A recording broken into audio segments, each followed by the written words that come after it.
Buenas chavales, vamos a empezar con la segunda parte de los principios de arquitectura de redes, segunda parte y última de este tema.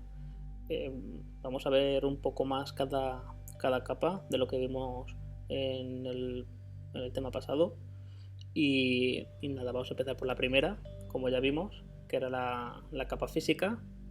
Es la primera capa del modelo OSI, es la que se encarga de la topología de la red, como ya estuvimos viendo la última vez, ¿vale? De las conexiones globales de los ordenadores hacia la red. Se refiere tanto al medio físico como a la forma en la que se transmite la información.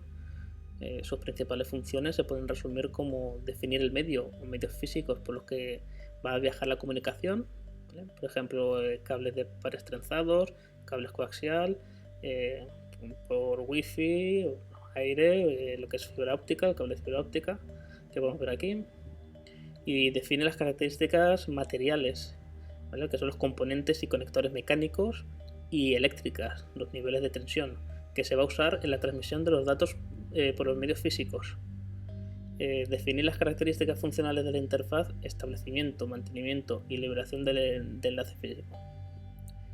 También es transmitir el flujo de bits a través del medio y manejar las señales eléctricas del medio de transmisión y garantizar la conexión, aunque no la fiabilidad de dicha conexión. Esa es la capa física. La segunda capa es el enlace de datos.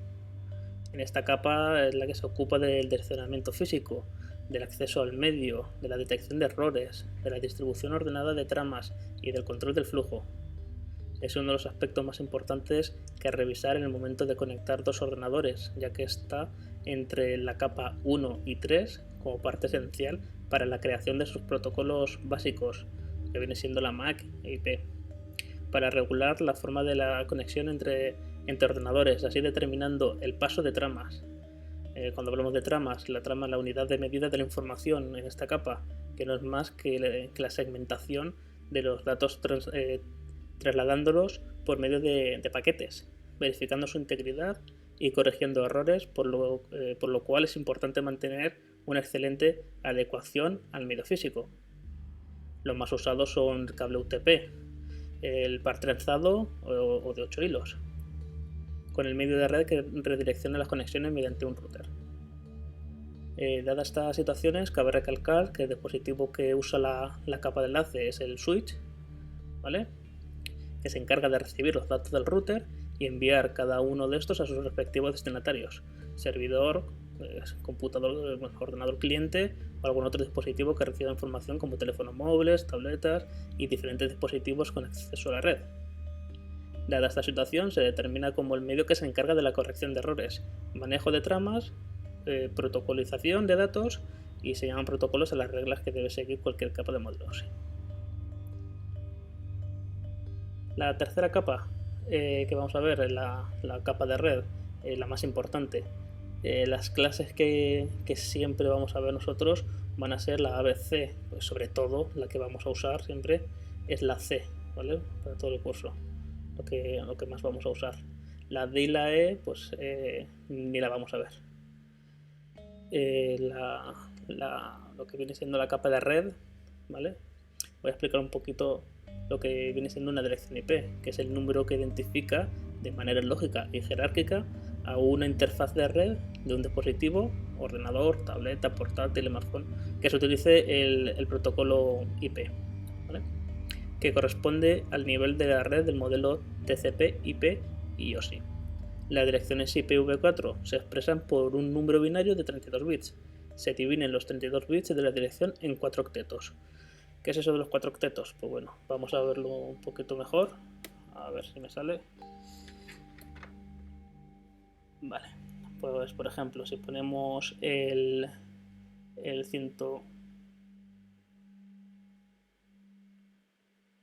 ¡Qué putada!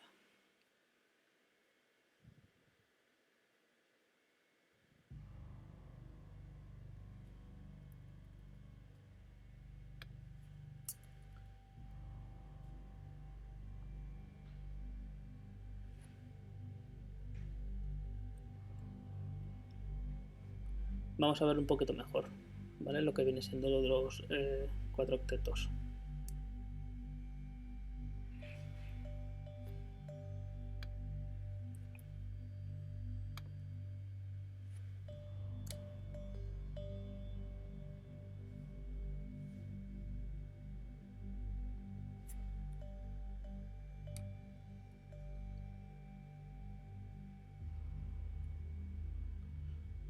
Por ejemplo, ponemos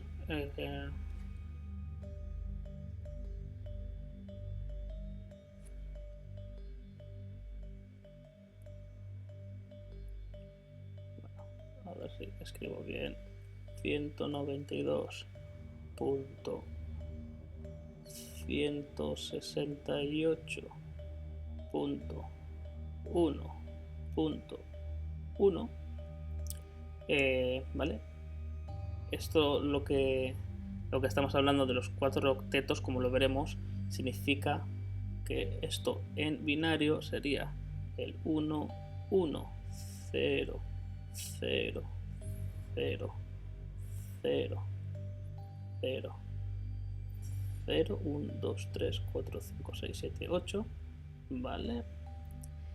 Este sería el 1, 0, 1, 0, 1, 0, 0, 0.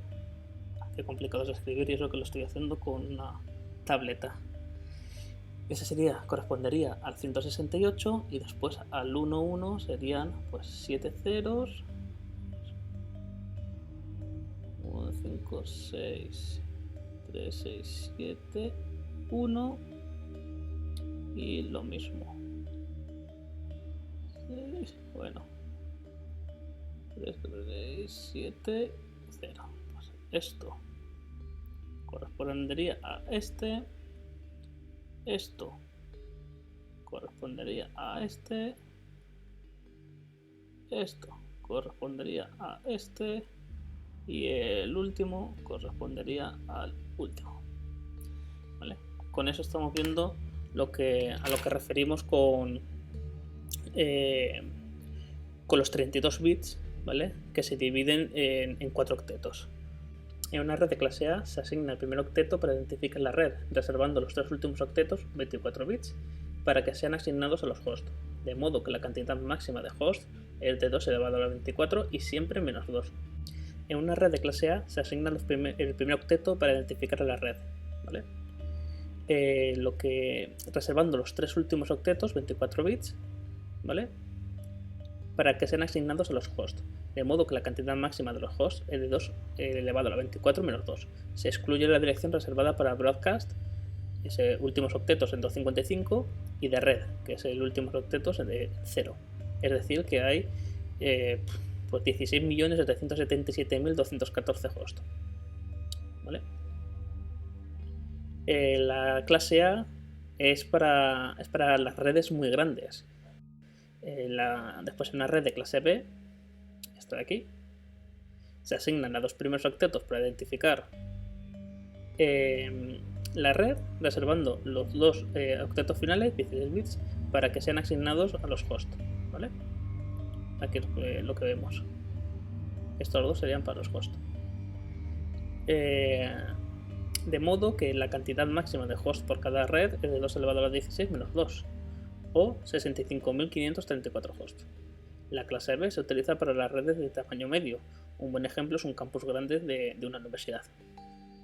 Después en una red de clase C es la que más vamos a ver, ¿vale? Esta, que lleva este intervalo de IPs, ¿vale? Se asignan los 3 primeros octetos, 255, 255, 255, para identificar la red, reservando el octeto final de 8 bits para que sea asignado a los hosts. De modo que la cantidad máxima de hosts por cada red es de 2 elevado a 8 menos 2, que son 254 hosts. Las direcciones de la clase C se utilizan comúnmente para los negocios pequeños o de mediano tamaño, ¿vale? Por eso siempre nosotros, cuando vayamos haciendo pruebas, vamos a utilizar la clase C. Lo que hemos visto antes del broadcast, ¿vale? Los mensajes que se dirigen a los ordenadores en una red se envían como broadcast. Estos mensajes utilizan siempre la dirección IP 255, 255, 255, 255. ¿Vale? La dirección que tienen los bits de host iguales a 0 sirven para definir la red en la que se ubica. No confundir el número de direcciones de red, como hemos visto, con el número de host por red. Recuerde que ni la dirección de la red ni la dirección broadcast se pueden asignar a un host. Por lo tanto, el número de host por red será igual al número de direcciones menos 2. La máscara de subred permite distinguir dentro de la dirección IP los bits que identifican a la red y los bits que identifican al host. En una dirección IP versión 4, ¿vale? La IPv4, de los 32 bits que se tienen en total, se definen por defecto para una dirección clase A, que los primeros 8 bits son para la clase de red y los restantes 24 para el host. En una dirección clase B, los primeros 16 bits son para la parte de red y la de host son los siguientes 16. Y para una dirección de clase C, los primeros 24 bits son para la parte de red y los 8 últimos o restantes son para la parte de host. Por ejemplo, la dirección de clase C 192.168.10.5 sabemos que pertenece a la red 192.168.10.0 y el host al que se refiere es el 5 dentro de esa misma red. Luego vemos lo que es la pasarela, ¿vale? O en inglés el gateway, ¿vale? O puerta de enlace. Es el dispositivo que actúa de interfaz de conexión entre los aparatos o dispositivos y también posibilita compartir recursos entre dos o más ordenadores. Otra cosa que voy a explicar es un poco por lo alto, pero que hay que tener en cuenta porque lo usaremos en pruebas de concepto, en ataques, es el protocolo ARP, ¿vale? La resolución de direcciones. En red de ordenadores, el protocolo de resolución de direcciones, o ARP, del inglés Address Resolution Protocol, es un protocolo de comunicaciones de la capa de red, responsable de encontrar la dirección de hardware, la MAC, ¿vale? Que corresponde a una determinada dirección IP. Para ello se envía un paquete ARP request a la dirección de difusión de la red, broadcast o MAC, ¿vale? Por ejemplo, FF, por poner un ejemplo de una MAC, que contiene la dirección IP por la que se pregunta, y se espera a que esa máquina u otra responda a ARP reply con la dirección Ethernet que le corresponde. Cada máquina mantiene una caché con las direcciones traducidas para reducir el retardo y la carga, ¿vale? Entonces con eso podemos saber siempre o muy cercanamente para lo que usaremos por si está o no está. Bueno, sigo un poco. El ARP permite la dirección de Internet ser independiente de la dirección Ethernet. Por esto solo funciona si todas las máquinas lo soportan. ARP se utiliza en 4 casos referentes a la comunicación entre dos hosts. El primer caso, cuando dos hosts están en la misma red y uno quiere enviar un paquete a otro. Segundo caso, cuando dos hosts están sobre redes diferentes y deben usar un gateway o router para alcanzar otro host. El caso 3, cuando un router necesita enviar un paquete a un host a través de otro router. Y el último caso, caso 4, cuando un router necesita enviar un paquete a un host de la misma red. Es un poco lioso lo que viene siendo lo de la ARP, pero bueno, cuando vayamos probándolo, al menos que quede claro cómo podemos utilizar ese sistema para poder generar ataques o ver alguna vulnerabilidad para entrar por ahí. Vale. La siguiente capa que veremos es la capa 4 de transporte. Este caso es la capa encargada de efectuar el transporte de los datos, ¿vale? Como ya lo vimos la otra vez, que se encuentran dentro del paquete, de la máquina origen a la destino, independizándolos del tipo de red física que se está utilizando. La PDU, ¿vale? de la capa 4 se llama segmento o datagrama, dependiendo de si corresponde a TCP o UDP. Sus protocolos son TCP y UDP, el primero orientado a la conexión y el otro sin conexión. Trabajan por lo tanto con puertos lógicos y juntos con la capa de red dan formas a los conocidos como sockets IP puerto. ¿Qué es eso de sockets IP puerto? Pues bueno, es... voy a ver si me sale bien el dibujo. Por ejemplo, a ver, pues 191 16 200.54, bueno, pues 59, da igual lo que salga, IP y después el puerto 80, por ejemplo, ¿vale? Eso es lo que viene siendo el socket IP puerto, ¿vale? Que vemos primero la IP, 2 puntos y el puerto. Esto lo veremos cuando vayamos a conectarnos por FTP, etcétera. Todo esto lo veremos. Vale, la La capa de sesión. Esta capa es la que se encarga de mantener y controlar el enlace establecido entre dos ordenadores que están transmitiendo datos de cualquier índole. Por lo tanto, el servicio provisto de esta capa es la capacidad de asegurar que, dada una sesión establecida entre dos máquinas, la misma se puede efectuar para las operaciones definidas de principio a fin, reanudándolas en caso de interrupción. En muchos casos, los servicios de la capa de sesión son parcial o totalmente prescindibles, como ya vimos la otra vez.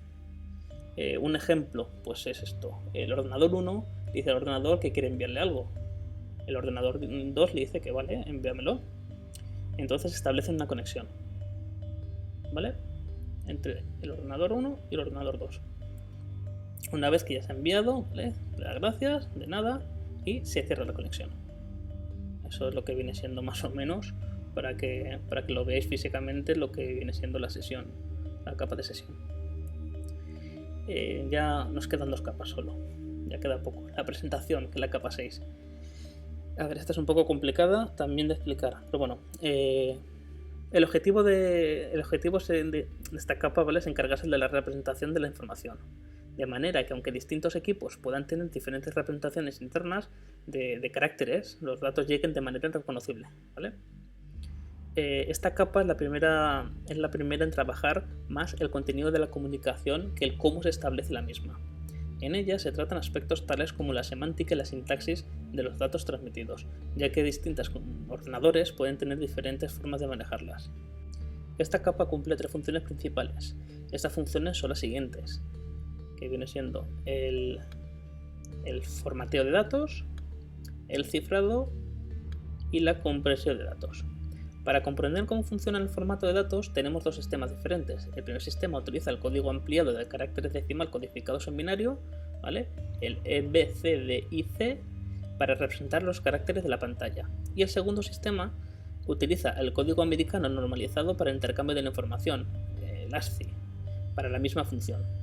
La capa 6 opera como traductor, ¿vale?, por eso puesto lo del Google tener el traductor, para que nos hagamos una idea.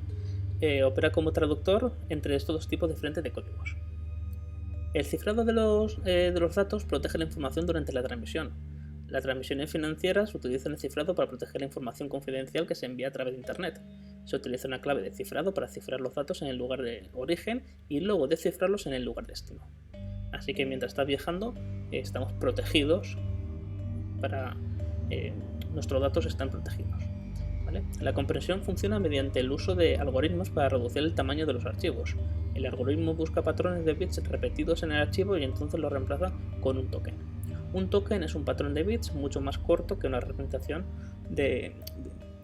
más corto que lo que representa el patrón largo. Una analogía sencilla puede ser el nombre de Rafa, ¿vale?, que es un apodo. El token para referirse a alguien cuyo nombre completo sea Rafael, ¿vale? Ahí vemos que pues es lo que hace el token es que acorta, que lo comprime. Por lo tanto, podría decirse que esta capa, ¿vale?, actúa como una capa de traducción, una capa de traductor. Y ya lo último que vamos a ver, la capa número 7, es la de aplicación. La capa de aplicación ofrece a las aplicaciones la posibilidad de acceder a los servicios de las demás capas y define los protocolos que utilizan las aplicaciones para intercambiar datos, como ya vimos la otra vez, como el correo electrónico, que es el POP y el SMTP, ¿vale?, que estamos viendo, por ejemplo, Gmail, gestores de base de datos y servidor de ficheros, que es el FTP, o por UDP, que pueden viajar DNS y Routing Information Protocol. Hay varios protocolos como aplicaciones distintas y puestos que continuamente se desarrollan nuevas aplicaciones. El número de protocolos crece sin parar. Cabe aclarar que el usuario normalmente no interactúa directamente con el nivel de aplicación. Suele interactuar con programas, por ejemplo el Mozilla, que a su vez interactúan con el nivel de aplicación, pero ocultando la complejidad subyacente. Entonces nosotros no vamos a verlo ya todo hecho, lo que estamos viendo nosotros, ¿vale? Entonces acabamos con la última capa, que es la de aplicación, y ya hemos terminado con redes, por lo que a mí representa. Así que nada, os espero en el próximo vídeo y muchas gracias.